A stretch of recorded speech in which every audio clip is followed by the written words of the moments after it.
오늘 주신 말씀을 가지고 지피지기면 백전불태, 어려운 한자말을 적어놨습니다만 이 말씀으로 우리가 함께 은혜를 나누고자 합니다.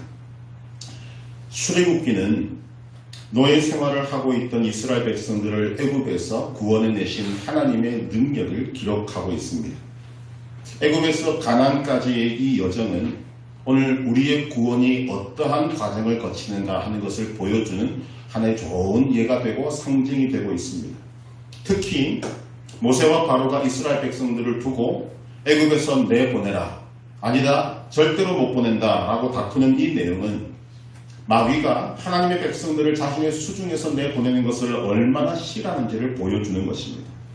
오늘도 마귀는 하나님의 백성들을 자신의 수중에서 보내지 않으려고 온갖 수단과 방법들을 다 사용하고 있습니다.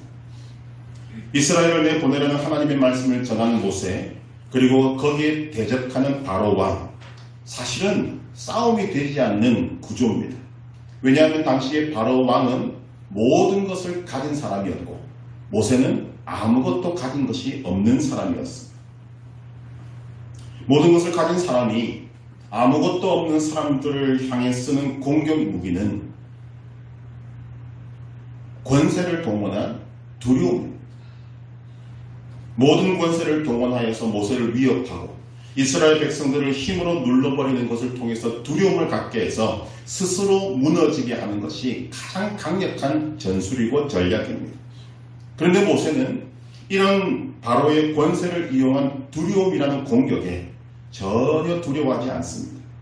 모세는 마귀와 세상의 공격에 우리가 어떤 모습으로 대응해야 하는지를 보여주는 참 믿음의 모습을 보여주고 있는 것입니다.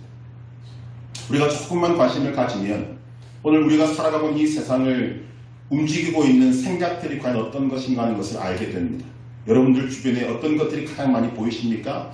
좋은 것들이 보이는 것이 아닙니다. 걱정, 근심, 염려, 두려움, 스트레스, 불안, 이런 것들이 여러분들 주변에 가득해 있습니다. 그것이 편만 있다는 것입니다. 이 모든 것들이 사실은 다 마귀가 우리들을 이 세상에 그리고 죄악에 묶어두려고 도구로 쓰는 것임을 우리는 알아야 한다는 것입니다.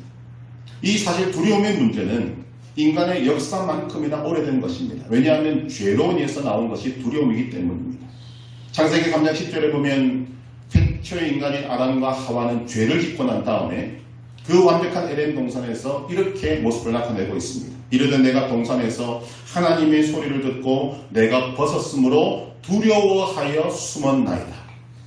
하나님은 우리 인간에게 두려움을 주신 적이 없습니다. 그러나 인간이 죄를 짓고 난 다음에 그에게 찾아온 명확한 결과가 바로 두려움이었습니다. 이때부터 시작된 두려움은 요즘같이 생활이 복잡해지고 급속도로 변화되는 시대 상황 속에서 많은 불안과 두려움을 우리에게 전방위적으로 영향을 미치고 있는 것입니다. 여기에 특화된 한 부분이 뭐냐면 공황장애입니다. 아무도 자기를 위협하지 않고 자기에게 공격하지 않는데 스스로 두려움에 갇혀서 벌벌벌 떨면서 어떤 좁은 공간에 들어가지도 못하고 집안에서 나오지도 못하는 그런 사람들 지금 주변에 굉장히 많이 있는 것입니다. 믿음의 사람들은 이 두려움과 싸워야 하고 두려움을 극복하고 이겨내야 합니다. 그런데 어떻게 이길 것인가 하는 것이 문제인데 오늘 우리가 이 답을 말씀 속에서 찾아보고자 하는 것입니다. 27절 같이 한번 다시 읽어보겠습니다. 믿음으로 애굽을 떠나 왕의 노함을 무서워하지 아니하고 곧 보이지 아니하는 자를 보는 것 같이 하여 참았으며. 아멘. 이 말씀은 지금 모세에게 해당하는 말씀입니다. 믿음의 사람 모세는 애굽을 떠났다고 합니다. 그런데 떠날 때 왕의 노함을 무서워하지 않았다라고 말합니다. 모세는 그 시대에 가장 큰 권세를 가진 바로 왕, 그것도 이름만 가지고 있는 것이 아니라 모든 권세를 다 동원해서 지금 실질적으로 두려움의 행태를 하고 있는 그 바로 왕을 무서워하지 않았다라고 합니다. 모세가 심장이 강철로 만들어진 사람이 아닌데 어떻게 왕을 무서워하지 않고 더 나아가 왕의 노함을 무서워하지 않고 그것을 견디고 이겨낼 수 있었는가? 우리가 이것을 살펴보려면 모세의 과거 모습을 생각해 봐야 합니다. 모세가 어릴 때부터 정말 간이 배 밖에 나온 사람이었는가? 아니라는 것을 우리는 알고 있습니다. 출애굽기를 보면 모세는 자기 동족의 애굽 사람에게 수모를 당하는 것을 보고 말리다가 애굽인을 쳐 죽입니다. 다음날 자기 동족들끼리 다투는 것을 보고 말리다가 자신이 애굽 사람을 죽인 것이 들통나자 두려워해서 광야로 도망가 버리고 맙니다. 죽을까 싶어서, 죽음이 두려워서, 왕이 두려워서 도망쳤던 사람이 모세였습니다. 모세뿐이 아닙니다. 성경에 나오는 우리가 흔히 말하는 믿음의 사람들, 믿음의 조상이라고 하는 사람들도 이 두려움에서 벗어나지 못했습니다. 다 두려움이 있는 연약한 인생들이었습니다. 믿음의 조상이라고 하는 아브라함은 두려움 때문에 자기 아내를 아내라고 말하지 못하고 누이라고 말했다가 곤욕을 치릅니다. 이삭도 마찬가지죠. 야곱은 에서를 두려워해서 외삼촌 집으로 도망갑니다. 아론은 백성들이 두려워서 모세가 잠깐 자리를 비운 사이에 금송아지를 만들어서 하나님 앞에 큰 죄를 짓게 만듭니다. 다 모든 것들이 다 두려웠기 때문에 일어난 일들입니다. 예수님과 함께 배를 타고 가던 제자들, 지금 예수님과 함께 배를 타고 가고 있지만 예수님의 존재를 까마득하게 잊어버리고 광풍이 부니까 주님 우리를 살려주시옵소서, 우리가 죽게 되었나이다, 두려움에 떠는 모습을 우리에게 보여주고 있습니다. 수제자라고 말하는 베드로는 예수님이 잡히시자 예수님을 저주하고 부인까지 하면서 3번이나 예수님을 모른다라고 했던 사람이 베드로였습니다. 다 원인이 어디에 있습니까? 두려움 때문입니다. 이 두려움에서 벗어날 수 있는 사람이 우리 중에 아무도 없습니다. 우리도 이 세상 속에서 얼마나 두려움에 휩싸여 살아가고 또 어떤 일을 만나면 우리는 그 두려움에 빠져들기도 하는 것입니다. 죄로 인해서 우리에게 있는 이 두려움은 마귀가 거기에 힘을 실어서 우리를 더 힘들게 하고 옥죄이고 우리의 모든 환경과 삶과 사람을 통해서 우리의 목을 쪼고 잠 못 들게 하는 그런 일들을 실제로 우리에게 일어나게 하고 있습니다. 많은 사람들이 이 두려움 때문에 오늘도 편히 잠을 못 자고 평안을 누리지 못하고 그냥 벌벌 떨면서 살아가는 수많은 사람이 있는 것을 우리는 발견하게 됩니다. 모세도 예외가 아니었다는 것입니다. 모세는 사람을 죽이고 바로가 무서워서 광야로 도망간 이후에 무려 40년을 무기력하게 보냅니다. 그랬던 모세가 오늘 말씀해 보니까 왕의 노함을 무서워하지 아니했다.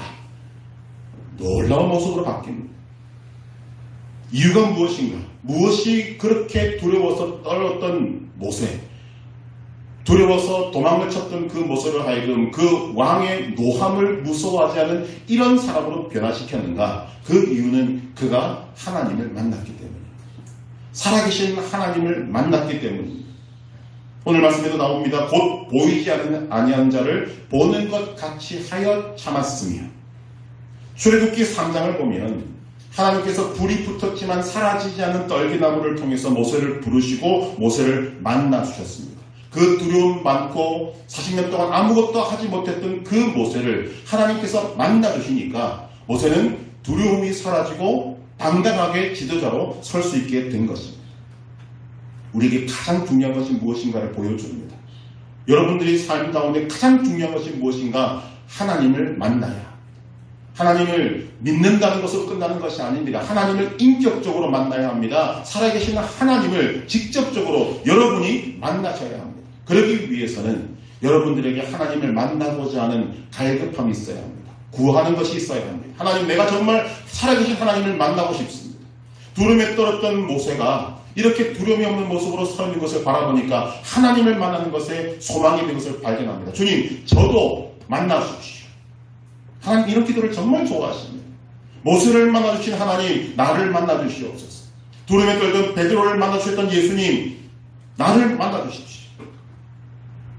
여러분, 주님을 인격적으로 만나고 난 다음 여러분의 인생이 어떻게 바뀔지를 사실은 기대와 소망을 가지고 바라볼 필요가 있습니다. 우리는 모세를 바라보면서 그런 모습을 볼 수 있어야 한다는 것입니다.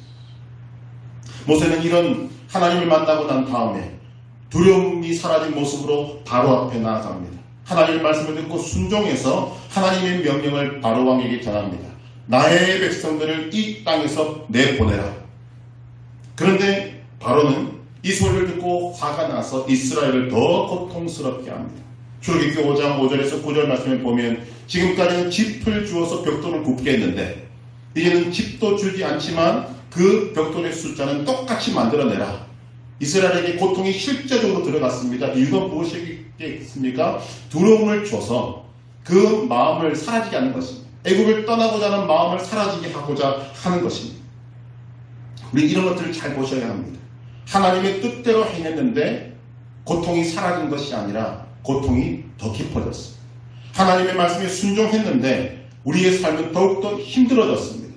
이것이 세상이 하는 일이고 마귀가 하는 일입니다.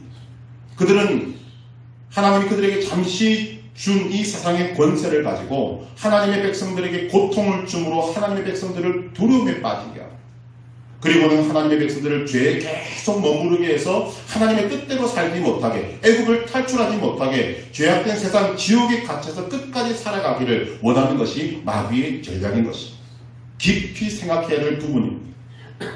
예나 지금이나 두려움이라는 방법을 써서 마귀는 하나님의 사람들을 이 세상에 붙잡아 두려고 한다는 것입니다. 이때 우리에게는 두 가지의 선택지가 있습니다. 하나는 두려움에 떨면서 마귀의 계략에 넘어가든지, 아니면 그 두려움을 떨쳐버리고 마귀가 대적해서 싸우든지. 우리가 어떤 태도를 취하는가에 따라서 우리의 삶은 달라지는 것입니다. 두려움에 떨면서 마귀의 계략에 넘어가면 싸움은 끝입니다. 마귀가 두려움으로 쿡 찔렀는데 찍소리 못하고 바로 넘어져 버린다. 그러면 싸움이 일어날 수가 없습니다. 져버린 것입니다. 이미 진 것입니다. 그때부터 마귀는 그렇게 쓰러진 사람을 자기 마음대로 끌고 다니다가 결국은 지옥에 빠뜨리고 마는 것입니다. 이 원리를 알면 이대로 살 사람이 아무도 없을 것인데 모르니까 사람들이 당합니다. 그러면 두려움을 떨쳐버리고 마귀와 싸우면 어떻게 됩니까? 하나님께서 힘주셔서 즉시로 이깁니까? 물론 이길 것입니다만 당장은 아닙니다. 우리가 오늘 그 과정을 살펴보려고 합니다. 사실은 우리가 마귀가 이 두려움이라는 공격으로 치고 들어올 때 하나님이 주신 믿음을 가지고 대적하는 그 순간부터 실제적인 전쟁, 싸움이 시작되는 것입니다. 본격적인 싸움이 시작되는 것입니다. 우리는 마귀의 전략을 알아야 사실은 대비할 수 있고 승리할 수 있습니다. 그래서 오늘 제목이 지피지기면 백전불태라는 것입니다. 적을 알고 나를 알면 100번 싸워도 위태롭지 않다. 우리는 거기서 한 걸음 더 나아가야 합니다. 위태로운 정도가 아니라 위태롭지 않다는 것이 아니라 우리는 이겨야 하는 사람들입니다. 어떻게 이길 것인가, 그 내용을 살펴보려고 한다는 것입니다. 모세는 살아계신 하나님을 만난 이후에 사람을 두려워하지 않게 되었습니다. 그래서 담대하게 바로 왕 앞에 서서 하나님의 말씀을 전하고 있는 것입니다. 모세가 두려움 없이 찾아와서 이스라엘 백성들이 하나님을 예배할 수 있도록 하라는 하나님의 말씀을 전하자 바로는 즉시로 이스라엘 백성들을 고통에 빠뜨립니다. 모세로 하여금 힘들게 만듭니다. 두려움에 휩싸게 만들고자 하는 것입니다. 당연히 권력을 가지고 두려움이라는 무기를 가지고 내리 짓누르는 것입니다. 그런데 모세는 그런 바로의 권세와 두려움 앞에 조금도 주눅들지 않습니다. 오히려 더 당당하게 오지 말라고 해도 찾아갑니다. 이때 우리는 이 바로의 태도의 변화를 보셔야 합니다. 오지 말라고 해도 그렇고 죽인다고 해도 그렇고 모세가 바로 앞에 등장을 하니 바로가 태세를 바꿉니다. 뭐로 바꾸는가 하면 타협점을 내놓습니다. 이것을 우리가 주목해야 한다는 것입니다. 세상은 처음에 우리에게 권세를 이용한 힘과 능력으로 또 두려움으로 우리를 짓누릅니다. 우리가 싸우는가 안 싸우는 것을 보기 위해서 그런 것입니다. 넘어지면 끝나는 것입니다. 그런데 고개를 빳빳이 들고 믿음으로 서서 대항한 사람에게 마귀는 누를 수가 없습니다. 왜? 그 속에 있는 하나님의 능력을 알기 때문입니다. 그러니까 어떻게 하는가? 타협안을 내놓습니다. 이것이 사탄의 전략입니다. 위험에도 꺾이지 않고 두려워하지 않는 사람에게 원수인 마귀가 우리에게 내놓는 것이 바로 타협안입니다. 우리가 두려워하지 않고 당당하게 맞서면 우리의 삶이 일시적으로 환난과 고통은 깊어질 수 있습니다.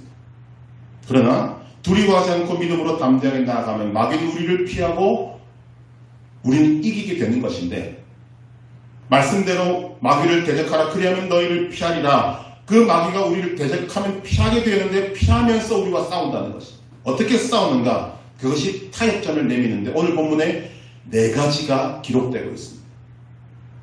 출애굽기 말씀을 참고로 해야 되는데, 첫째로 내놓는 마귀의 전략이 무엇인가 하면 이 땅에서라는 것입니다. 출애굽기 8장 25절을 보면 이렇게 기록합니다. 바로가 모세와 아론을 불러 이르되 너희는 가서 이 땅에서 너희 하나님께 제사를 드리라. 하나님을 섬기되 이 땅을 떠나지 말라는 것입니다. 이것을 우리가 영적으로 보면 이런 것입니다. 예수를 믿기는 믿어라. 그런데 너의 생활은 바꾸지 마라. 삶은 바꾸지 마라. 그냥 주일날 가서 예배 드리는 것은 얼마든지 해도 좋은데 그 이외의 삶의 변화를 가져오려는 시도도 하지 말라 이 말입니다. 하나님을 믿으면 됐지. 일주일에 한번 예배 드리면 됐지. 왜 생활까지 바꾸려고 하는가? 그냥 편하지 않냐? 이 생활 그대로 살아라고 우리에게 강조하는 것이 이 땅에서 예배를 드리라 그 말입니다. 그럴듯해 보이지 않습니까? 그러나 그 뒤에 있는 속셈이 무엇인가 하면 절대 우리를 내놓지 않겠다는 그런 간악한 술법입니다. 오늘날 마귀도 똑같이 말합니다. 그렇게 원하면 예배를 드려라. 그러나 그 외에 다른 것은 옛날과 똑같아야 한다. 이 말은 좀 이런 것입니다. 도둑질 하던 사람이 도둑이 예수님을 믿었는데 예수님을 믿기는 믿고 주일에 가서 예배는 드리는데 생활은 여전히 도둑질하는 것입니다. 나쁜 짓을 이상한 사람이 예수님을 믿고 예배는 드리는데 하나님 앞에 가서 정말 눈물을 뿌리는데 삶은 여전히 나쁜 짓을 하고 있는 그 모습 그대로 살아라. 이것이 마귀의 첫 번째 전략이라는 것입니다. 삶의 변화 없이 종교적인 생활만 해라. 이것은 믿음의 원리를 볼 때 불가능한 것입니다. 하나님이 우리에게 요구하시는 것은 지금 모세를 통해서 이스라엘 백성들이 애굽을 떠나는 것과 똑같은 것입니다. 하나님은 오늘 우리에게 믿음의 도성인 가나안을 바라보게 하시면서 우리가 이 애굽과 같은 세상을 떠나라고 말씀하십니다. 이것은 예수님을 믿은 이후에 예전과는 다른 삶을 살아야 한다는 것을 말씀하는 것입니다. 그런데 사실은 그렇게 사는 것이 너무 힘드니까 마귀는 우리에게 속상합니다. 예배는 드려라. 예수님을 믿는다고 해라. 그러나 삶은 바꾸지 마라. 오늘날 얼마나 많은 사람들이 이런 유혹에 넘어가고 있는지 우리는 여러분들도 사실 보고 있지 않습니다. 그래서 나온 말이 뭐냐 하면 썬데이 크리스천입니다. 주일날만 그리스도인 같아 보이는 사람. 그런데 월요일부터 토요일까지 일상의 삶에는 전혀 믿음의 모습이 보이지 않고 향기가 나지 않은 사람. 우리는 마귀의 전략이 무엇인가를 알 수 있습니다. 첫 번째 마귀의 전략은 이 땅에서 라고 하는 것입니다. 두 번째 마귀의 전략이 무엇인가 하면 너무 멀리 가지 말라는 것입니다. 출애굽기 8장 28절에 보니까 바로가 이르되 내가 너희를 보내리니 너희가 너희 하나님 여호와께 광야에서 제사를 드릴 것이나 너무 멀리는 가지 말라. 너무 멀리는 가지 말라. 예수를 믿기는 믿어라. 그러나 열심히 믿지는 마라. 그 말. 주일에 한번 교회 가서 예배 드리면 됐지. 왜 수요 예배까지 가느냐. 새벽 기도는 또 무슨 말이냐. 너는 왜 꼭 믿어도 광신적으로 믿느냐. 고상하게 믿어야 되지 않겠느냐. 현대인들은 그렇게 믿는 것이 아니다. 이런 소리들을 많이 듣는 분들이 계십니다. 예배도 시작한 후 5분 후에 들어가서 축도하기 전에 나오는 것이 영리한 그리스도인의 모습이 아니겠네요. 너무 멀리 가지 마라. 오늘 이 마귀의 유혹은 지금도 여러분들의 귀에서 들려오는 소리들입니다. 여러분이 제대로 된 믿음 생활을 하려고 하면 결단해 보시길 바랍니다. 그러면 주변에 있던 지금까지 나와 친근하게 있던 모든 것들이 작당을 하고 여러분들을 막아서는 것을 느끼게 될 것입니다. 여기서 멀리 간다는 것은 나의 삶을 하나님께 맡기고 완전히 새로운 삶을 사는 새로운 차원의 믿음의 삶으로 들어가는 것을 말하는 것입니다. 그런데 마귀는 우리가 그렇게 사는 것을 원하지 않습니다. 이런 타협에 만약 우리가 넘어간다면 우리는 아무 쓸데없는 존재가 되고 맙니다. 소위 말하는 이름뿐인 그리스도인. 존재는 있기는 있는데 아무런 영향력도 미치지 못하는 그런 사람. 그래서 하나님께서 믿음의 조상으로 부르신 아브라함에게 첫 번째 내리신 명령이 무엇입니까? 너는 본토 친척 아비집을 떠나라. 나이가 75된 노인에게 하나님께서는 이 믿음의 원리를 가르쳐주기 위해서 너는 본토 친척 아버지 집을 떠나라. 너의 믿음 생활의 길에 있어서 방해할 모든 요소들을 다 졸업해라 그 말을 하고 계신 것입니다. 똑같이 이스라엘을 향해서 너희는 애굽을 떠나야 한다라고 말씀하십니다. 오늘 여러분들의 삶을 올가매고 있는 것이 무엇이 있습니까?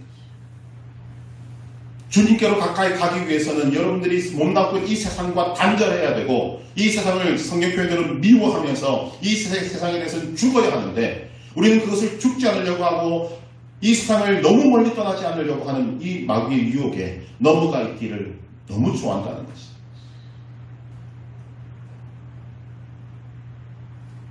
오늘 많은 사람들이 이런 마귀의 유혹에 넘어가 있습니다.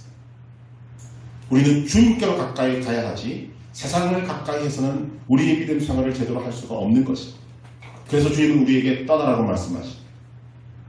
마귀는 이런 제안을 두 번째로 합니다. 세 번째 마귀의 전략이 무엇인가 하면 너희 장정만 가라라고 말합니다. 출애굽기 10장 11절에 보면 너희 장정만 가서 여호와를 섬기라. 이것이 너희가 구하는 바니라. 어른들만 가라는 것입니다. 마음대로 가라고 좋다고 허락해 주는 것 같습니다. 그런데 어른들만 가라. 명목상 바라보면 대단한 자유를 준 것 같지만 이건 굉장히 치명적인 것입니다. 이걸 조금 더 확장시키면 이런 것입니다. 너 혼자 예수 믿으면 믿지 왜 다른 사람들까지 믿게 만들려고 하느냐 이 말. 요즘 시대의 자녀들에게 신앙을 강조하는 것은 잘못된 선입관을 주는 것이다. 여러분 많이 들어본 소리 아니십니까? 요즘 그렇게 들리고 있습니다. 자녀들이 무슨 종교를 가졌는지 부모가 관여해서는 안 된다. 지금 이 시대의 상황이 그렇게 흘러가고 있습니다. 너희끼리만 믿으라는 것입니다. 이왕 믿은 사람들끼리 그냥 너희들끼리만 믿고 그 외에 전하지도 말고 자녀들에게 그것을 넘겨주지도 말고 물려줄 필요도 없고 그냥 너희끼리만 믿어라. 하나님께서는 모든 이스라엘 백성들로 하여금 하나님을 바로 알게 하고 하나님을 바르게 믿기를 원하십니다. 하나님의 구원의 대상은 어른들만이 아닙니다. 하나님은 모든 사람들을 구원하기를 원하십니다. 그래서 주님이 뭐라고 말씀하십니까? 주 예수를 믿으라. 그리하면 너와 내 집이 구원을 얻으리라. 단순히 너 한 사람만 믿도록 하는 것이 하나님의 뜻이 아닙니다. 너와 내 집이 구원 얻는 것. 결국 이 집이라는 개념을 집으로 던지면 이 세상에 있는 모든 사람들이 다 구원받기를 원하는 것이 하나님의 뜻입니다. 그런데 바로는 뭐라고 이야기합니까? 너희 어른들만 믿어라. 사실 이 부분에서 마귀의 전략은 매우 성공적으로 보입니다. 한때 복음이 왕성했던 서구의 교회들, 아름답게 지어져 있고 스테인드 글라스가 멋지게 있는 그 교회가 정말 사람들이 미어 터졌던 그 교회가 지금은 노인들 몇 명만 예배 드리고 있는 현실을 우리는 보고 있습니다. 이유가 무엇입니까? 부모 세대가 이런 마귀의 유혹에 넘어가서 자녀들의 신앙 교육을 제대로 하지 않았기 때문입니다. 그리고 지금 한국이 그 뒤를 따라가고 있습니다. 하나님께서는 이스라엘 백성들이 후손들에게 믿음의 증인이 되라고 하십니다. 자녀들이 이 세상에서 뒤지지 않고 잘되게 하는 것은 정말 좋은 것입니다. 그러나 믿음에는 관심이 없고 세상적으로 출세하고 성공하는 것에만 관심을 기울이고 그렇게 자녀들을 독려하고 있다면 믿음의 부모는 그 자녀들을 영원한 지옥불에 던져주고 있는 것입니다. 하나님 우리에게 말씀하십니다. 부모의 신앙이 자녀들에게 전수되어야 한다. 그리고 자녀들도 자신들의 신앙적인 싸움을 할 수 있는 믿음의 군사들이 되어야 한다라고 말씀하십니다. 마귀의 전략 세 번째는 너희 장정만 가라 하는 것입니다. 마지막 네 번째로 사탄의 전략은 양과 소는 머물러 두고라는 것입니다. 출애굽기 10장 24절에 보니까 바로가 모세를 불러서 이르되 너희는 가서 여호와를 섬기되 너희의 양과 소는 머물러 두고 너희 어린 것들은 너희와 함께 갈지니라. 이제 사람들은 다 가라고 말합니다. 남녀노소 다 가라고 말합니다. 그런데 소와 양은 안 된다고 말합니다. 즉 소유물은 안 된다는 것이 마귀가 물질 문제를 치고 들어옵니다. 지금 이렇게 첫째, 둘째 말씀을 드리지만 이것이 순서는 얼마든지 바뀔 수 있다는 걸 여러분 기억하셔야 합니다. 오늘 이 시대의 사람들이 가장 민감한 부분이 사실은 첫째, 둘째, 셋째가 아니고 네 번째일 수 있습니다. 물질의 문제가 여러분들을 가장 두렵게 하고 힘들게 할 수 있습니다. 그래서 물질 문제에 넘어가는 사람들이 오늘 이 시대에 많은 것입니다. 돈에 따라 움직이고 돈에 따라 멈춥니다. 사실 물질은 오늘 이 시대에 굉장히 민감한 문제입니다. 어떤 애들은 이 복음이 잘못 전해져서 진정한 그리스도인은 좋은 집을 사도 안 되고 맛있는 음식을 먹어도 안 되고 헐벗고 굶주려야 한다는 그런 사상이 전해질 때도 있었습니다. 또 너무 큰 부는 교만에 빠지기 쉽고 죄를 짓기 쉽기 때문에 그리스도인은 가지면 안 된다고 그렇게 가르쳤던 시대도 있었습니다. 다 잘못된 것입니다. 사실 여러분 물질 문제는 사실 문제가 아닙니다. 하나님 앞에 바른 믿음을 가진 사람에게 물질은 전혀 문제가 되지 않습니다. 왜 그렇게 할 수 있는가? 물질은 하나님께 속한 것이기 때문입니다. 내 것이 아닙니다. 하나님이 우리에게 잠시 맡겨주신 것입니다. 그래서 이 믿음의 터널을 통과한 사람들은 그에게 부가 주어지든 가난이 주어지든 아무런 상관하지 않습니다. 가난해도 하나님은 다 먹고 살게 하시고 부한 사람에게는 뜻에 따라서 하나님께서 엄청난 부를 주시는 거죠. 흔히들 말하지 않습니까? 믿음의 조상이라고 하는 아브라함, 이삭, 야곱 당대의 부자들입니다. 솔로몬, 다윗 말할 것도 없습니다. 물론 가난하게 산 그리스도인들도 많이 있습니다. 그러나 하나님의 뜻은 가난하게 살아도 절대로 굶기지 않고 부하게 살아도 그것으로 자기 마음대로 사는 자들은 하나님께서 그것을 치십니다. 왜냐하면 물질이 중요한 것이 아니라 물질에 담겨있는 우리의 마음을 받으시는 하나님이시기 때문에 그렇습니다. 성경은 우리에게 말합니다. 재물이 있는 곳에 우리의 마음이 있습니다. 보물이 있는 곳에 우리의 마음이 있습니다. 지금 바로가 아주 영악한 제안을 하고 있는 것입니다. 너희는 다 가라. 내가 다 허락해 줄게. 그러나 소유물은 가지고 가지 마라. 이것을 가지고 오늘 얼마나 많은 사람들이 시험에 드는지 모릅니다. 얼마나 인색해지는지 모릅니다.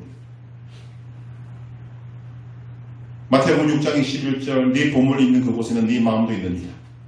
하나님께서는 물질을 통해서 물질을 받으시는 것이 아니라 하나님 우리 자신을 받기를 원하시고 우리의 마음을 받기를 원하십니다. 하나님께서 나를 위해서 귀한 은혜를 주셨고 생명을 주셨고 복을 주셨고 오늘도 우리를 붙들고 계시고 생명 나가는 그날까지 우리와 함께 하신 것을 믿는 사람에게 하나님께 감사하는 마음으로 헌물을 드리는 것 귀하고 아름다운 것입니다. 하나님께서 여러분들에게 바쳐라, 분에 넘치게 바쳐라 말씀하신 적이 없습니다. 가난한 과부의 두렵던 동전 2개를 너무 귀하게 보시는 하나님, 우리의 마음이 담긴 것이라면 작은 것이라도 크게 받으시는 그 하나님, 우리는 물질에 넘어가지 말아야 합니다. 물질 때문에 두려워하지도 말아야 합니다. 세상은 여러분들을 물질로 공격할 것입니다. 지금 바로와 같이 여러분들에게서 물질을 빼앗아서 여러분들에게 이제 어떻게 살지라는 걱정과 두려움을 줄 수도 있습니다. 그러나 여러분은 하나님이 살리십니다. 하나님의 자녀들은 결코 하나님이 내버려 두지 아니하시는 것입니다. 오늘 이것이 마귀의 전략인 것은 깨닫지도 못하고 많은 사람들이 돈 문제에 넘어갑니다. 사실 이 부분은 여러분이 믿음으로 결단하고 살아보지 않으면 절대로 이해 못하는 것입니다. 존 웨슬레이 목사님은 이렇게 말했습니다. 여러분의 돈 주머니가 회개하기 전까지는 여러분의 회개는 가짜다.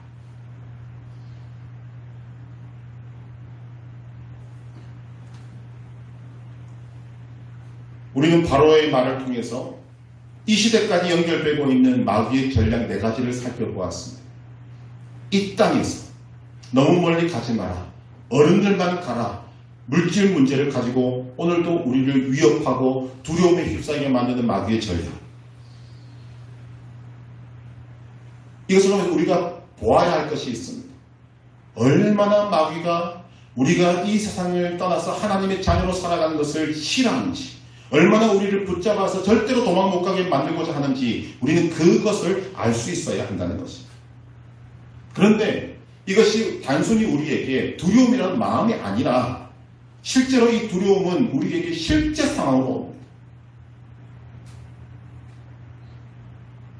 직장이 사라지고 돈이 사라지고 사랑관계가 끊어지고 온갖 두려움이 우리에게 실제 상황으로 오게 된다는 것입니다. 이것을 부인하지 않습니다. 그런데 그 상황 속에서 모세는 어떻게 하고 있는가를 보아야 합니다. 왜냐하면 이 모세가 걸어가는 모습이 저와 여러분들이 걸어가야 될 모습이기 때문입니다. 성경은 분명히 기록하고 있습니다. 믿음으로 모세는 왕의 노함을 무서워하지 아니하고. 어떻게 그렇게 할 수 있습니까? 말씀드렸듯이 그가 살아계신 하나님을 만났기 때문입니다. 근데 그 장면을 제가 한번 연상해 보는 것입니다.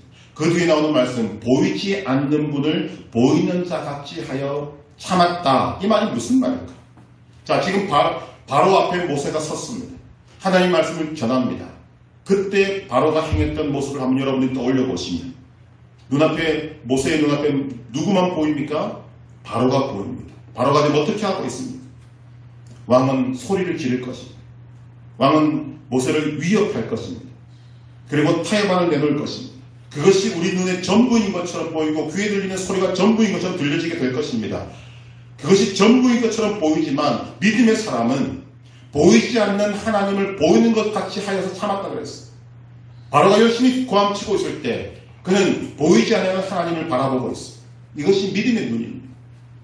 결국 살아계신 하나님을 만나고 난 모세는 믿음의 눈을 가졌고 어디서든지 하나님을 바라볼 수 있는 믿음의 눈을 그는 소유했기 때문에 바로 앞에서 어떤 모습을 하고 있든 소리를 지르든 고함을 치든 위협을 하든 아무런 상관이 없이 그는 하나님을 바라보는 것처럼 참았다는 것입니다.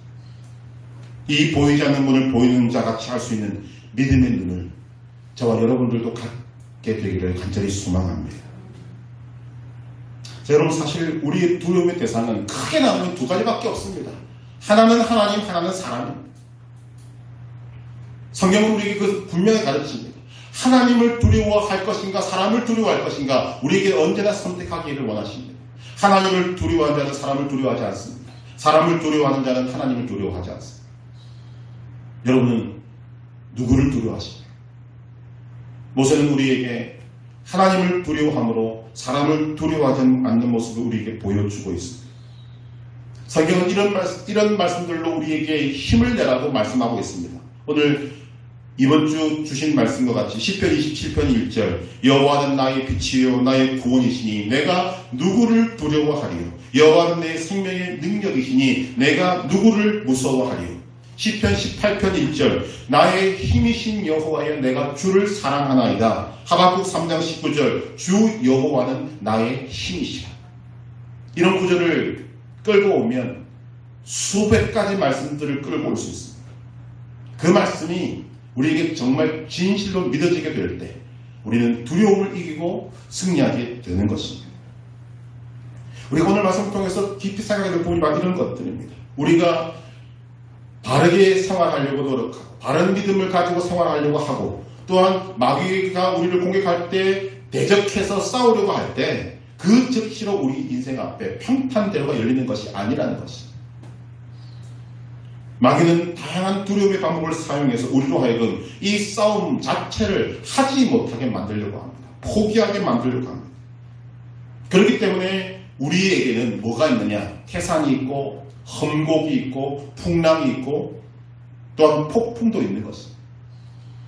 그래서 성경은 우리가 뭐라고 말하는가?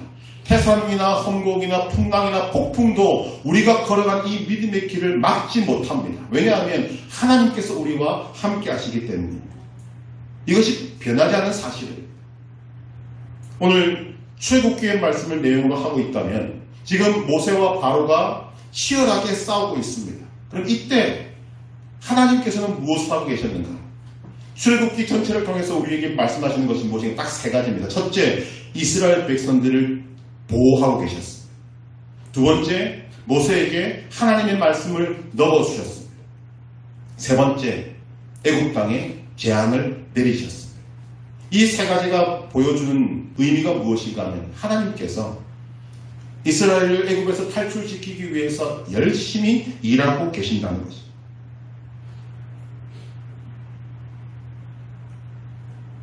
모세를 앞세워서 바로와 싸우게 하십니다.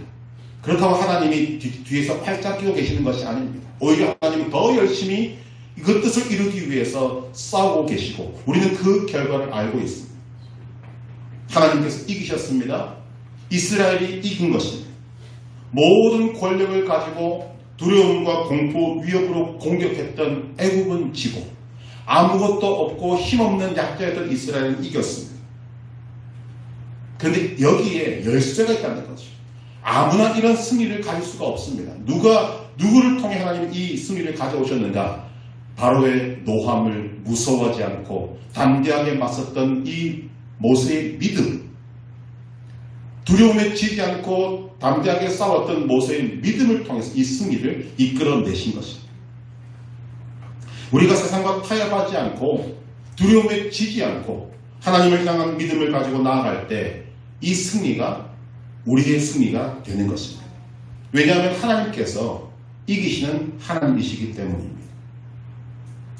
우리는 모세를 통해서 이런 결론을 내리게 됩니다. 사람이 진정으로 강할 때는 오직 하나님만을 두려워할 때. 모세는 왕의 노함을 무서워하지 않고 하나님만을 두려워하면서 믿음으로 참습니다. 모세가 싸울수록 바로의 화는 점점 커지고 세졌고 위협은 점점 커졌습니다. 그러나 잠잠히 하나님을 바라보며 참았을 때 애굽 땅에 10가지 재앙이 내리자 바로는 항복하고 이스라엘은 승리하여 애굽을 탈출할 수 있었습니다. 우리가 믿음으로 마귀를 대적하면 우리의 삶은 더 힘들어지고 어려워질 수 있습니다. 저 부인하지 않습니다. 저도 경험해봤더니 그렇습니다. 그러나 지나갑니다. 여러분이 정말 힘들다, 죽겠다, 어렵다 할 그때, 이제는 더 이상 탈출구가 보이지 않고 나는 정말 이제 끝이다 라고 생각하는 그때는 어찌 보면 여러분들의 삶의 가장 어두운 때일 수 있습니다. 그러나 가장 어둡다는 말은 곧 닳는다는 의미를 담고 있습니다. 제가 군에서 배운 것 중에 이럴 때 써보면 가장 좋은 것이 있습니다. 우리의 이 삶에서 하루가 언제 가장 어두운가? 해 뜨기 30분 전이 가장 어둡습니다. 저는 그 말씀을 그것을 군대 가서 배우고 난 다음에 믿음 생활에 적용이 참 잘 되더라고요.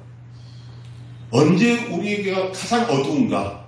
해 뜨기 30분 전입니다. 결국 오늘 내가 죽겠다는 그때는 하나님께서 우리에게 빛을 보이시고 일을 풀어주실 때가 가까웠다는 의미로 받아들일 수 있습니다. 지금 그렇습니다. 지금 모세가 하나님의 말씀을 가지고 바로와 싸울 때 바로는 발악을 하면서 달려듭니다. 그리고 마지막 최후의 문제가 나왔을 때 그때는 9번째 재앙이 지나갔을 때 재앙이 몇 개 남았습니까? 하나 남았습니다. 이 하나만 지나면 애굽에서 이스라엘은 탈출하게 되는 것입니다. 오늘 여러분들의 삶이 오늘 이 마귀의 계략을 통해서 보여지는 이 마귀의 전략을 알고 여러분과 함께 하시고 열심히 일하시는 하나님을 바라보는 믿음으로 여러분이 마귀가 대적해서 싸우면 오늘 우리의 삶은 점점 더 밑바닥으로 가는 것 같지만 아닙니다. 하나님의 승리가 준비되고 있고 하나님은 지금도 여러분들을 위해서 열심히 싸워주고 계십니다. 조금만 견디시기를 바랍니다. 믿음으로 마귀를 대적하고 믿음으로 조금만 견디시기를 바랍니다. 하나님께서 준비하신 큰 승리가 여러분 앞에 곧 나타나게 될 줄로 믿습니다. 감리교를 창시한 존 웨슬레는 이렇게 말합니다. 사람을 두려워하지 않고 오직 하나님만 두려워하는 사람 200명을 주십시오. 그럼 제가 이 세상을 하나님께 드리겠습니다. 로마서 8장 31절 하반절 만일 하나님이 우리를 위하시면 누가 우리를 대적하리요.